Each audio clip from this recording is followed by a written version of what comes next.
ओम श्री गुरुवे नमः। ओम शांति शांति शांति। प्रणाम भगवान। भगवान योग वासिष्ठ महारामायण से निर्वाण प्रकरण उत्तरार्ध और सर्ग नंबर 160 से 165 लेते हैं भगवान, जिसमें शीर्षक है राजा दशरथ का विपश्चित को पुरस्कार देने की आज्ञा देते हुए सभा को विसर्जित करना। दूसरे दिन सभा में वशिष्ठ जी द्वारा कथा का आरंभ, ब्रह्म के वर्णन द्वारा अविद्या के निराकरण के उपाय, जितेंद्रिय की प्रशंसा और इंद्रियों पर विजय पाने की युक्तियाँ। श्री वाल्मीकि जी कहते हैं, भरद्वाज विपश्चित यह कह ही रहा था कि सूर्यदेव मानो उस वृत्तांत का अवेक्षण करने के लिए अपने दूर तक फैले हुए किरण रूपी पादों से दूसरे लोक को चले गए। तब दिन का अस्त सूचित करने वाला नगाड़ा अपने शब्द से दसों दिशाओं को पूर्ण करता हुआ सा उसी प्रकार बज उठा मानो संतुष्ट हुई दिशाओं से जय जयकार की ध्वनि आ रही हो। इधर महाराज दशरथ विपश्चित को अपने राज्य के अनुरूप क्रमशः गृह, स्त्री और धन आदि विभव प्रदान करने के लिए आदेश देते हुए सिंहासन से उठ पड़े।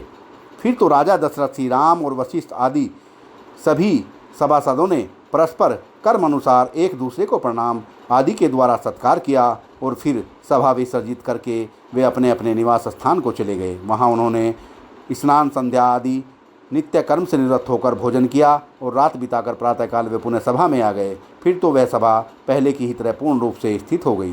तदंतर जैसे चंद्रमा अपनी किरणों से अमृत की वर्षा करता है, वैसे ही मुनिवर ने अपने मुखरूपी किरणों से आह्लाद उगलते हुए उस यथा प्रस्तुत कथा का क्रमशः वर्णन करना आरंभ किया। राजन, यह विद्या नहीं है, यह असत होती हुई सत सी स्थित है। उपर्युक्त प्रकार का महान प्रयत्न करने पर भी विपश्चित उसका निर्णय नहीं कर सका। इस प्रकार जब तक इस अविद्या का पूर्णतया ज्ञान नहीं हो जाता, तभी तक यह अनंत प्रतीत होती है, किंतु पूर्ण रूप से जान लिए जाने पर तो मृग तृष्णा नदी के समान इसका अस्तित्व ही मिट जाता है। श्री रामचंद्र जी ने पूछा, गुरुदेव, भास द्वारा वर्णित मुनि और व्याध का जो सुख दुख आदि नाना दशाओं से युक्त वृत्तांत है, यह क्या किसी कारण अंतर से घटित हुआ था या स्वभावज है? श्री वशिष्ठ जी ने कहा, रघुनंदन, यह अपना आत्मा परमात्म रूप महासागर है। इसमें इसी प्रकार के शून्यतात्मक प्रतिभा रूप आवर्त निरंतर अपने आप स्वाभाविक ही उठते रहते हैं। श्री राम, सत्य वस्तु में यह जागृत है या स्वप्न है, इस प्रकार की जो भिन्नता प्रतीत होती है, उसका उन दोनों की समान रूपता का पूर्ण रूप से अनुभव हो जाने पर विनाश हो जाता है। जो जागृत है वही स्वप्न है और जो स्वप्न है वही जागृत है, क्योंकि कालांतर में निश्चय ही है ऐसा है नहीं है, ऐसी बात बुद्धि दोनों में समान होती है। जैसे जीवन पर्यंत नियम रहित सैकड़ों स्वप्न होते हैं, उसी तरह निर्वाण रहित महान अज्ञान में सैकड़ों जागृत भी होते हैं। जैसे लोग उत्पन्न होकर नष्ट होने वाले बहुत से स्वप्नों का स्मरण करते हैं, वैसे ही पूर्व जन्म की स्मृति कराने वाले योग से संपन्न प्रबुद्ध पुरुषों को सैकड़ों जन्मों का भी स्मरण होता है। जैसे दृश्य और जगत दोनों नित्य ही एकार्थक है, वैसे ही जागृत और स्वप्न ये दोनों शब्द भी एकार्थक कहे जाते हैं। रघुकुल भूषण राम जैसे तरंगे नदी के जल में द्रव्य रूप से स्थित है, उसी तरह सृष्टि रूपी लहरें चित्त स्वभाव अर्थात चेतन का संकल्प होने के कारण चेतन में ही स्थित है। यह चित्त की छाया ही जगत नाम से प्रस्फुरित होती है। यह आकार रहित होते हुए भी मूर्तिमती सी होकर द्रव्य की छाया के समान व्याप्त है। आत्मा ही अपना बंधु है और आत्मा ही अपना शत्रु है। वाह भगवान वाह! आत्मा ही अपना बंधु है और आत्मा ही अपना शत्रु है। यदि आत्मा द्वारा आत्मा की रक्षा न की जाए तो फिर उसकी रक्षा का दूसरा कोई उपाय नहीं है।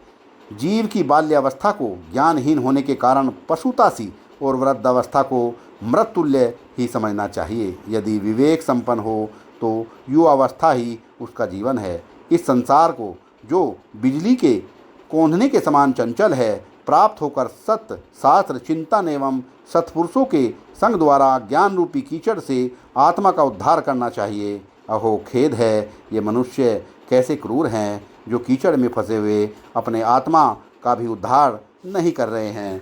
भला इनकी क्या गति होगी। जैसे मिट्टी की बनी हुई बेताल सभा उसके रहस्य से अनभिज्ञ ग्रामीण पुरुषों को भय आदि दुख प्रदान करने वाली होती है, किंतु जिसे उसके यथार्थ रहस्य का यो ज्ञान हो गया है कि यह मरणमयी है, उसके लिए वह दुखदायिनी नहीं होती।